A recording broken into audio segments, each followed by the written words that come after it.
আসসালামু আলাইকুম প্রিয় শিক্ষার্থী, আশা করছি সকলে অনেক ভালো আছেন এবং সুস্থ আছেন, নিরাপদে আছেন। যেখান থেকে যুক্ত হয়েছেন আমাদের আজকের এই ক্লাসে সবাইকে স্বাগত জানাচ্ছি। সমাজসেবা অধিদপ্তরের ইউনিয়ন সমাজকর্মীর আরও একটি গুরুত্বপূর্ণ মডেল টেস্ট ক্লাসে অত্যন্ত গুরুত্বপূর্ণ প্রশ্নগুলো যুক্ত করা হয়েছে আমাদের প্রত্যেকটা মডেল টেস্টে। আশা করছি আমাদের এই ক্লাসগুলো থেকে আপনারা সামান্যতম হলেও উপকৃত হবেন ইনশাআল্লাহ। শুরুতেই জানিয়ে রাখি, খুব শীঘ্রই ইউনিয়ন সমাজকর্মীর পরীক্ষাটা অনুষ্ঠিত হতে পারে, আর এর জন্য আমরা একটা স্পেশাল পিডিএফ সাজেশন তৈরি করেছি।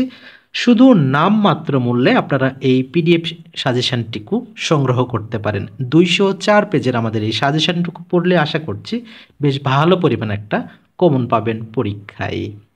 এছাড়াও 19তম শিক্ষক নিবন্ধনের যারা প্রিন্ট কপি অর্থাৎ আমাদের যে বই আকারে যে সাজেশন রয়েছে, যারা ইতিমধ্যে অর্ডার করেছেন আজকে আপনাদের সবাইকে পাঠানো হয়েছে, 2-3 দিনের মধ্যে পেয়ে যাবেন। আর যারা নতুন করে অর্ডার করতে চান, আমাদের স্ক্রিনে এবং ডেসক্রিপশন বক্সে হোয়াটসঅ্যাপ নাম্বার আছে, সেখানে যোগাযোগ করে কিন্তু আপনারা সংগ্রহ করতে পারবেন খুব সহজেই। বরাবরের মতো আপনাদের সাথে আমি আছি সানাউল হক। আজকেও আপনাদের গুরুত্বপূর্ণ প্রশ্নগুলোর শুরুতেই আমরা যুক্ত করেছি বাংলা অংশ। ধ্বনি নির্দেশক সাংকেতিক চিহ্ন বা প্রতীককে কি বলা হয়? ধ্বনি নির্দেশক সাংকেতিক চিহ্ন বা প্রতীককে বলা হয় বর্ণ। কোনটি অশুদ্ধ? দীনতা, দৈন্যতা, দুরবস্থা দিকই রয়েছে। দৈন্য এটি সঠিক, তবে দৈন্যতা প্রত্যয়জনিত অশুদ্ধ, সুতরাং দীনতা এটি হবে সঠিক উত্তর। রাক্ষসে বধিবে ভীম তোমার প্রসাদে, কে বধিবে? রাক্ষসে, তার মানে এখানে রাক্ষসের নিচে টান যেহেতু রয়েছে, কে কাকে কে বোঝাচ্ছে, তার মানে কর্তা। রাক্ষস থেকে রাক্ষসের সাথে এ বিভক্তি যুক্ত হয়েছে, তার মানে কর্তা থেকে সপ্তমী বিভক্তি, অর্থাৎ কর্তায় সপ্তমী বিভক্তিটা হবে সঠিক উত্তর। রাঙামাটি কোন সমাস? রাঙা যে মাটি, খুব সহজেই আমরা এটাই আইডেন্টিফাই করতে পারবো, এটি একটি কর্মধারয় সমাস। একা এবং কয়েকজন এটি কার লেখা? একা এবং কয়েকজন এটি সনীল গঙ্গোপাধ্যায় কর্তৃক রচিত। To blow hot and cold in the same breath, মানে একই মুখে দুই কথা। আছে না এরকম? আমাদের আশেপাশে বেশ কিছু মানুষ রয়েছে একই মুখে দুই কথা বলে, সেম জিনিসটাই এটা। To blow hot and cold in the same breath. কোনটি সম্প্রকর্ষের উদাহরণ? সম্প্রকর্ষ বলতে পারি অথবা সরলোপ বলতে পারি, এটা হচ্ছে বসতি, এটি হচ্ছে সঠিক উত্তর। একটি অপূর্ণ বাক্যের পর অন্য একটি বাক্যের অবতারণা করতে হলে কোন চিহ্নটি ব্যবহার করতে হয়? এক্ষেত্রে কোলন চিহ্নটি ব্যবহার করতে হয়। গীতিকাকে ইংরেজিতে কি বলা হয়? গীতিকাকে ইংরেজিতে বলা হয় ব্যালাড। অবাক পৃথিবী অবাক করলে তুমি, জন্মেই দেখি ক্ষুব্ধ স্বদেশী ভূমি, উদ্ধৃত চরণ দুটি কার? বুঝতে পারছেন লেখাগুলো কার? যেহেতু কাজী নজরুল ইসলাম এবং সুকান্তবাবু দুজনেই রয়েছে, এই ধরনের লেখা এই দুজনেরই বেশিরভাগ ক্ষেত্রে হয়ে থাকে, তবে এই কথাটা কবি সুকান্তবাবু কর্তৃক রচিত। কবি কঙ্কন কার উপাধি? কবি কঙ্কন উপাধি ছিল মুকুন্দরাম চক্রবর্তী। অভিযাত্রিক এটি কোন জাতীয় রচনা? অভিযাত্রিক এটি মূলত একটি কাব্যগ্রন্থ। নিচের কোনটি রবীন্দ্রনাথ রচিত কাব্যগ্রন্থ? এখানে আমাদের যে প্রদত্ত অপশনগুলো রয়েছে এর মধ্যে পুনশ্চ, এই পুনশ্চটা কিন্তু রবীন্দ্র রচিত একটি কাব্যগ্রন্থ। ইউসুফ জুলেখা প্রণয় উপাখ্যানটুকু কোন ভাষা থেকে অনুদিত হয়েছে? এটি ফার্সি ভাষা থেকে অনুদিত হয়েছে। নিচের কোন কবি ব্রজবুলি ভাষার কবি? আমাদের এখানে অপশনগুলোর মধ্যে ব্রজবুলি ভাষায় যিনি লিখেছেন তিনি হচ্ছেন বিদ্যাপতি। শুদ্ধ বানান কোনটি? পরিষ্কার, পুরস্কার, সখ্যতা এবং দধিচি রয়েছে। এই প্রশ্নের উত্তরটি আপনাদের জন্য একটা HW থাকবে। আপনারা কে কোথায় থেকে যুক্ত আছেন আমাদের এই ক্লাসে এবং আমাদের HWর উত্তরটুকু অবশ্যই কমেন্টে লেখার জন্য অনুরোধ করতে বলছি। আচ্ছা, আপনাদের প্রতি অনুরোধ থাকবে অবশ্যই সবাই কমেন্ট করবেন। আমাদের গতকালের যারা শিক্ষার্থীরা কমেন্ট করেছিলেন, স্যার দয়া করে আমার কত উত্তর দেবেন, আমার শীটটি পড়েছি অনেক গোছালো শীট, এখন কি লিখিত পড়া শুরু করব কিনা? হ্যাঁ, অবশ্যই লিখিত পড়া শুরু করতে হবে আপনাদের। রাত 12টায় ক্লাসটা দেখছি, আপনাকে অসংখ্য ধন্যবাদ। গোছালো ক্লাস পেয়ে উপকৃত হলাম, আপনাকেও ধন্যবাদ আমাদের সাথে থাকার জন্য। কোনাবাড়ি গাজীপুর থেকে মোস্তাকিম, আপনার মডেল টেস্টগুলো মান সুন্দর এবং সম্ভাবনাময়। ধন্যবাদ প্রিয় ভাই আমাদের সাথে থাকার জন্য। দোয়া করি স্যার আল্লাহ আপনাকে নেক হায়াত দান করুন, জাজাকুমুল্লাহ খাইর। আপনার জন্য অনেক দোয়া থাকলো, আমাদের সাথে থাকবেন, আশা করছি আরও ভালো ভালো ক্লাসগুলো পেয়ে যাবেন। বরিশাল থেকে জুলি লিখেছেন, আমি বুঝি না মানুষের চিন্তাই কেন এত খারাপ। কত সুন্দর ক্লাস, বোঝানোর ধরনটাও সব কিছু মিলে বিরূপ মন্তব্য করাটা, আমার কাছে তো আপনার ক্লাসটা অসম্ভব ভালো লাগলো। অবশ্যই আপনাকে অসংখ্য ধন্যবাদ। এছাড়াও লিখেছেন, আসসালামু আলাইকুম স্যার, বরিশাল থেকে বলছি, প্রতিটি ক্লাসের জন্য ওয়েট করে থাকি। অনেক অনেক শুক্রিয়া প্রিয়। প্রতিটা দিন আপনার ক্লাসের জন্য সময় দেখে বসে থাকি। লিজা লিখেছেন চাপাই নবাবগঞ্জ থেকে। জাহাঙ্গীর আলম ধর্মপাশা সুনামগঞ্জ থেকে লিখছি, ইউনিয়ন সামগ্রী সবগুলো ভিডিও শেষ করেছি। আচ্ছা ধন্যবাদ। আপনি আপনার মতো এগিয়ে যান লিখেছেন। এছাড়াও লিখেছেন হাতিয়াদ্বীপ থেকে লিখেছেন, জনি ভেরামারা কুষ্টিয়া থেকে লিখেছেন, গাইবান্ধা থেকে শম্পা লিখেছেন। কোনো একজন আপু কমেন্ট করেছিল যে আপনার কমেন্টটা পড়া হয় না, এজন্য মন খারাপ হয়ে যায়। আচ্ছা, এটা আমাদের যেটা আমাদের চোখে আসে এটা আমরা অবশ্যই দেখি। এছাড়াও লিখেছেন রাজিয়া সুলতানা নকলা জামালপুর থেকে, আতাশি খাতুন পাবনা থেকে, এমডি মনির নাটোর গুরুদাসপুর থেকে মনি, অনেক অনেক কতগুলো কমেন্ট পড়া যায়। আকলিমা খাতুন লিখেছেন, যারা বাজে কমেন্ট করে তাদের মন মানসিকতা ছোট, তাদের জন্য বলছি ভিডিওটি দেখবেন। আচ্ছা, এটা আপনার মতামত। মন্নিধর কিশোরগঞ্জ থেকে জ্যোৎস্না আক্তার লিখেছে, মাশাআল্লাহ চাকুরি হয়ে গেলে অবশ্যই আপনাকে দাওয়াত দেব বলেছেন না আজহার উদ্দিন যশোর খুলনা থেকে। আচ্ছা, অবশ্যই অবশ্যই অপেক্ষায় থাকলাম প্রিয় ভাই। স্যার কথাগুলো ভিডিও শেষে বলতে পারতেন, এখন তো ক্লাস করতেই খারাপ লাগছে। খারাপ লাগার কোনো কারণ নাই, যে যতই বাজে কমেন্ট করুক না কেন আমি আমার স্টুডেন্টদের জন্য ক্লাস তৈরি করে যাব ইনশাআল্লাহ। আপনাদের সবাইকে অসংখ্য ধন্যবাদ আমাদের সাথে যুক্ত থাকার জন্য। 17 নম্বর যেটি বলা হয়েছে, দেশের প্রথম কয়লা শোধনাগার কোথায় অবস্থিত? কয়লা শোধনাগার দিনাজপুরে অবস্থিত। বাংলাদেশের সিটিবিটিতে স্বাক্ষরকারী কততম দেশ? খুবই গুরুত্বপূর্ণ একটি প্রশ্ন। এখানে ভালোভাবে খেয়াল রাখবেন যে বাংলাদেশ সিটিবিটিতে স্বাক্ষরকারী কততম দেশ। যদি স্বাক্ষরকারী কততম দেশ বলা হয় তাহলে হবে 29তম। আর যদি বলা থাকে সিটিবিটি চুক্তি অনুমোদনকারী হিসেবে কততম দেশ, তখন হবে শুধু 28। বিষয়টা একটু মনে রাখবেন। কোন বাঙালি বিজ্ঞানী ইউনেস্কো প্রবর্তিত কলিঙ্গ পুরস্কার লাভ করেছিলেন? ডক্টর আবদুল্লাহ আল মতি শরফুদ্দিন, তিনি এই পুরস্কারটি কিন্তু পেয়েছেন। তাহলে এখানে সঠিক উত্তরটি আমাদের কত হবে? আচ্ছা, কোনটি হবে? আবদুল্লাহ আল মতি শরফুদ্দিন। এরপর রয়েছে, মুক্তিযুদ্ধের সময় মুজিবনগর কোন সেক্টরের অন্তর্ভুক্ত ছিল? এটি ছিল 8 নম্বর সেক্টরে। সর্বশেষ শিক্ষা কমিশনের চেয়ারম্যান কে ছিল? এটা আপডেট পড়বেন অবশ্যই, পরীক্ষার পূর্ব মুহূর্তে এটা আপডেট পড়তে হবে আপনাদের। এইচডব্লিউ দিয়ে অভ্যাস তো, এই জন্য এইচডব্লিউটাই হচ্ছে, এটা আপডেট করে নেবেন। দেশের অষ্টম ইপিজেড এর নাম কি? দেশের অষ্টম ইপিজেড হিসেবে বিখ্যাত ছিল কর্ণফুলী ইপিজেড। সুন্দরবন ইউনেস্কো ঘোষিত কততম ওয়ার্ল্ড হেরিটেজ সাইট? এটি 798তম।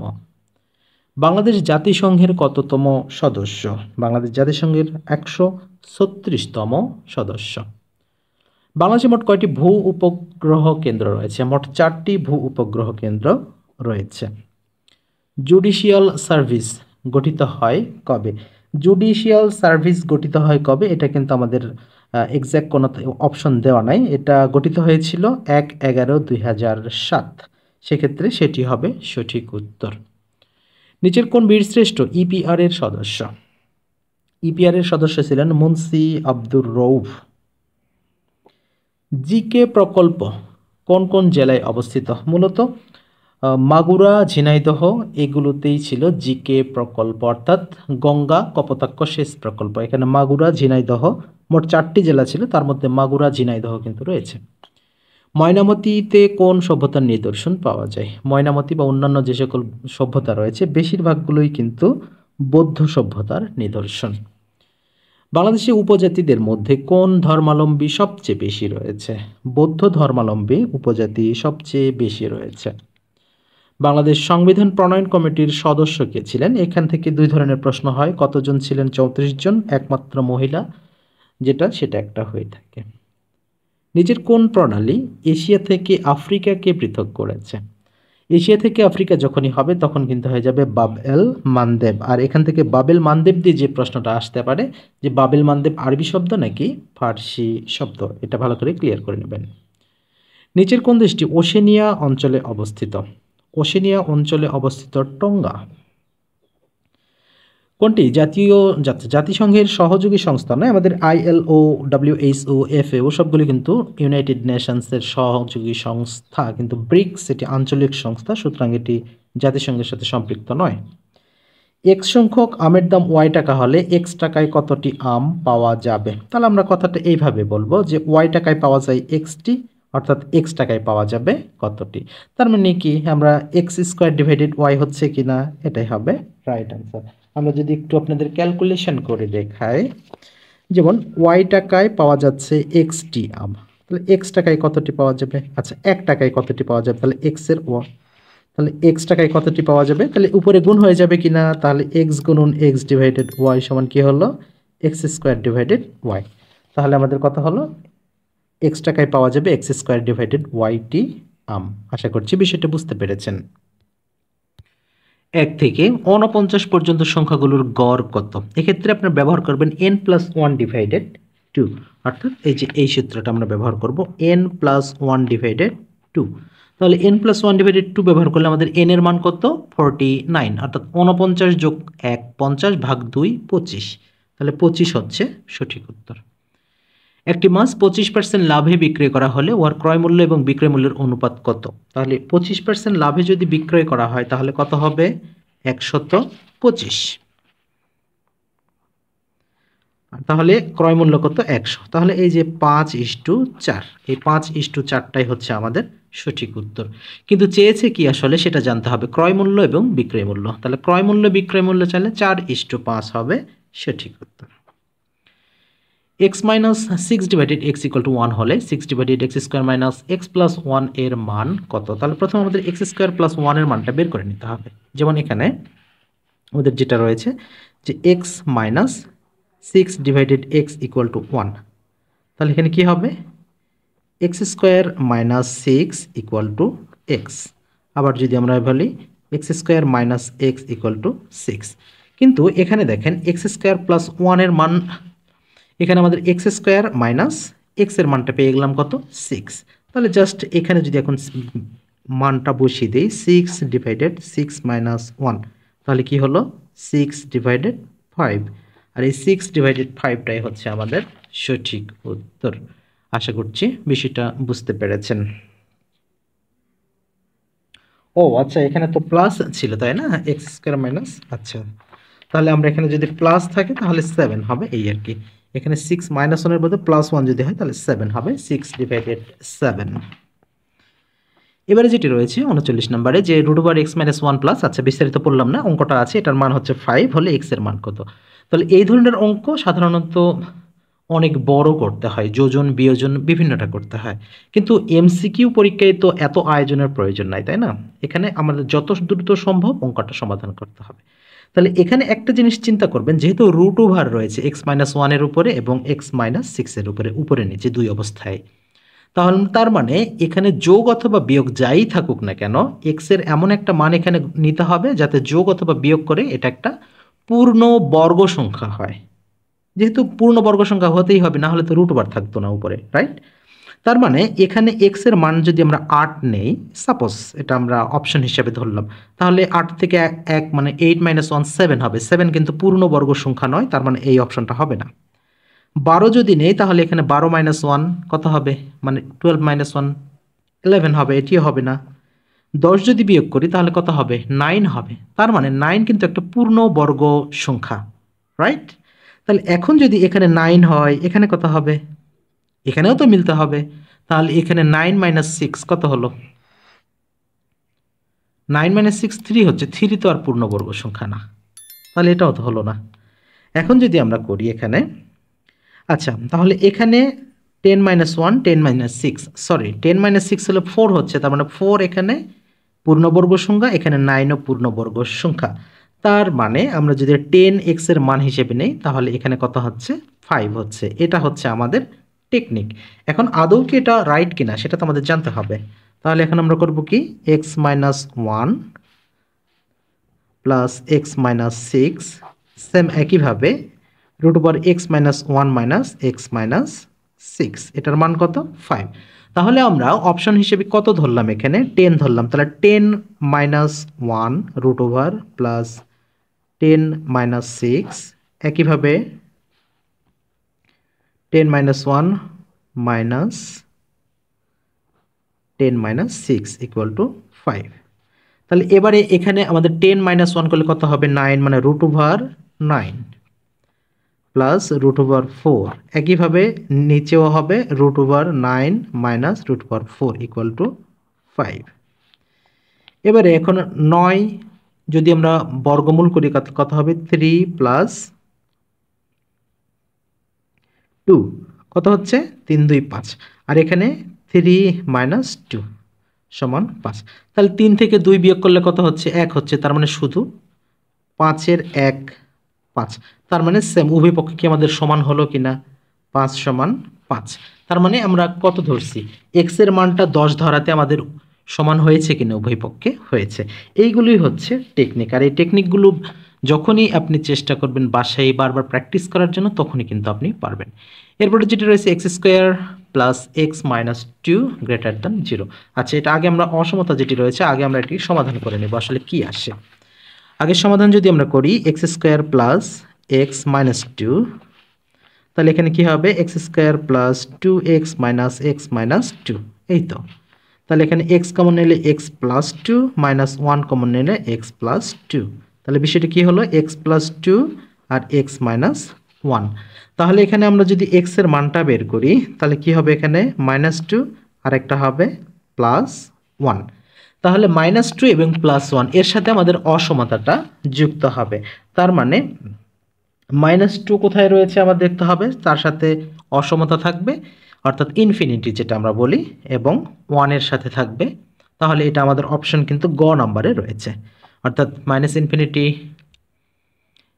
মাইনাস 2 এবং ইউনিয়ন থাকবে 1 এবং ইনফিনিটি। আচ্ছা, এরপরে আমাদের যেটা রয়েছে একটি বৃত্তাকার পার্কের ব্যাস 60 মিটার এবং পায়ের মান দেওয়া আছে 3.1416, হলে পার্কটির পরিধি কত? তাহলে পার্কের পরিধি হোক, বৃত্তের পরিধি তো জানতে হবে আমাদের, তাই না? বৃত্তের পরিধি কি জানি? 2 পাই আর, আর ক্ষেত্রফল হলে পাই আর স্কয়ার। কিন্তু এখানে দেওয়া আছে কি? ব্যাস দেওয়া আছে। এখন আমাদের যেটা করতে হবে যে ব্যাসটা দেওয়া রয়েছে অর্থাৎ 60 মিটার, এটাকে আমরা কি করতে হবে? ব্যাসার্ধ করতে হবে, মানে হাফ করতে হবে, তার মানে 30। এবারে জাস্ট আমরা কি করব? পরিধি করব কত? পরিধির মান কত? 2 পাই আর, সূত্রের 2 আমরা লিখলাম, পায়ের মান বলা আছে 3.1416 ইন্টু বা গুণন, আর এর মানটা আমরা কত পেলাম? ওই যে ব্যাসার্ধ কত দেওয়া আছে, ব্যাস কত দিয়েছিল 60, সেটাকে 2 দ্বারা ভাগ করলে ব্যাস কত পাবো? 3 পাবো, সরি, ব্যাসকে ভাগ করলে ব্যাসার্ধ পাবো 30। তাহলে এই গুণ হবে 30। তাহলে আমরা 2 গুণন 3.1416 গুণন 30, তাহলে কত হবে?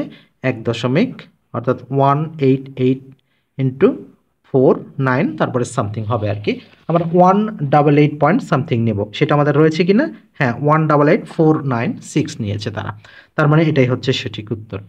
এরপর রয়েছে x plus y equal to, আচ্ছা, এক্স প্লাস ওয়াই তার সাথে 0 রয়েছে, এক্স মাইনাস ওয়াই 1 রয়েছে, এক্স ওয়াই এর মানটা এখানে কত হবে? তাহলে এখানে যদি আমরা x plus y equal to 1 ধরি আর এখানে x minus y equal to যদি 0 ধরি, তাহলে এক্স ওয়াই এর মান কত হবে, তাই না? তাহলে 1 1 হচ্ছে না, 1 1 কি আসলে হচ্ছে? 1 1 কিন্তু হচ্ছে না। তাহলে এখানে আমাদের যেটা হবে যে দশমিক হবে, কারণ আমাদের পূর্ণ সংখ্যা এখানে কখন হবে না, কারণ সর্বনিম্ন সংখ্যা যে দুটো সেটা হচ্ছে 1 এবং 1, সেক্ষেত্রে এখানে 1 যোগ 1 কিন্তু 1 হয় না, সুতরাং আমাদের পূর্ণ সংখ্যা হবে না। আমরা যদি দেখি এখানে হাফ, যদি দেখি আমাদের যেহেতু হাফ করে রয়েছে, তাহলে হাফ আর হাফ যোগ করলে কত হয়? 1 হয়, হাফ আর 1 বিয়োগ করলে 0 হয়, তাহলে অপশন ধরেই কিন্তু আমরা এটা করে ফেললাম। 72 সংখ্যাটির কয়টি ভাজক রয়েছে? গতকাল অঙ্কটা করে দেওয়া হয়েছিল এবং বোঝানো হয়েছিল যে মোট 12টি রয়েছে। একটি সমকোণী ত্রিভুজের অতিভুজে 13 সেন্টিমিটার এবং পরিসীমা 30 সেন্টিমিটার হলে ত্রিভুজটির ক্ষেত্রফল কত? আমরা জানি যদি একটি সমকোণী ত্রিভুজের অতিভুজ 13 সেন্টিমিটার হয়, তাহলে তার যেই ভূমি এবং লম্ব যেটা রয়েছে এটা কত কত হবে? একটা হবে 12 আর একটা হবে 5, কারণ 12 12 144 আর 25 মিলে হয়। এখন কথা হচ্ছে ত্রিভুজটির ক্ষেত্রফল কত? ত্রিভুজটির ক্ষেত্রফল আমরা কি জানি? হাফ গুণন ভূমি গুণন উচ্চতা। তাহলে এখানে ভূমি কত? 5, উচ্চতা কত? 12। তাহলে সরাসরি 530 বর্গমিটারটা হবে আমাদের এখানে সঠিক উত্তর। কেন 30 বর্গমিটার হলো? কারণ হাফ গুণন ভূমি গুণন উচ্চতা। এখন হাফ গুণন 12 গুণন 5 তার মানে 5 বারাং 60 আর ভাগ 2 করলে হবে 30। ডিজনিল্যান্ড আসলে কি? ডিজনিল্যান্ড এটা একটি বিখ্যাত পার্ক বোঝানো হয়ে থাকে। মুসলিম এইড কোন দেশভিত্তিক দাতা সংস্থা? এটি যুক্তরাজ্য। যদি যুক্তরাজ্য অপশনে না থাকে তাহলে ব্রিটেন এটা করা যেতে পারে। নিষিদ্ধ শহর কোনটাকে বলা হয়? তিব্বতের লাসা শহরকে নিষিদ্ধ শহর বলা হয়, কারণ এটি অনেক উঁচুতে অবস্থিত হওয়ার কারণে এবং বিভিন্ন ধরনের ধর্মীয় যাজকদের হওয়ার কারণে এটি নিষিদ্ধ করা হয়ে থাকে। শান্তিতে নোবেল বিজয়ী ওয়াগনারি মাথায় এই পরিবেশবাদীর আন্দোলনের নাম কি? তার সে নাম ছিল গ্রিন বেল্ট মুভমেন্ট। তিনি আফ্রিকার কোনো একটা দেশের নাগরিক ছিলেন। Green belt movement. Vitamin E এর অপর নাম কি? ভিটামিন ই এর অপর নাম বলা হয় যে আলফা টোকোফেরল বা শুধু টোকোফেরলটাও বলা হয়। আলফা টোকোফেরল বা শুধু টোকোফেরল। অ্যানথ্রাক্স কি? অ্যানথ্রাক্স এক সময়কার আলোড়ন সৃষ্টিকারী একটি রোগ, যেটা এক প্রকার ব্যাকটেরিয়া। ব্ল্যাকফোর্ট। ব্ল্যাকফোর্ট কি? ব্ল্যাকফোর্টটা হচ্ছে মূলত এক ধরনের রোগ যেটি আর্সেনিক আক্রান্ত হওয়ার কারণে এটি হয়ে থাকে, অর্থাৎ আর্সেনিক আক্রান্ত মানবদেহে সৃষ্ট একটি রোগ, এটা বললেও রাইট অ্যান্সার হয়। তাপযন্ত্র কে আবিষ্কার করেন? তাপযন্ত্র আবিষ্কার করেন মিস্টার কি বা জন কি। ইউনিভ্যাক কি?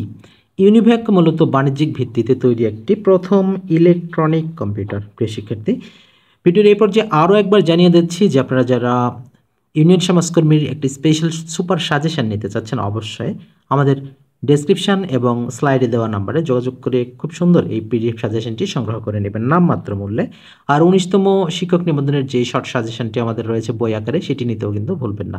আর আমরা এটা বলতে পারি যে এই বইটি পড়লে ইনশাল্লাহ আপনি প্রিলিমিনারি পাশ করা নিয়ে আর কোনো ধরনের টেনশন থাকবে না, যদি ভালোভাবে বইটি শেষ করতে পারেন। তো ঢাকার প্রতিবাদ স্থান কোন মহাসাগরে অবস্থিত? ঢাকার প্রতিবাদ স্থান প্রশান্ত মহাসাগরে অবস্থিত। এখন এখানে প্রশ্ন থাকতে পারে আসলে প্রতিবাদ স্থান বলতে কি বোঝায়?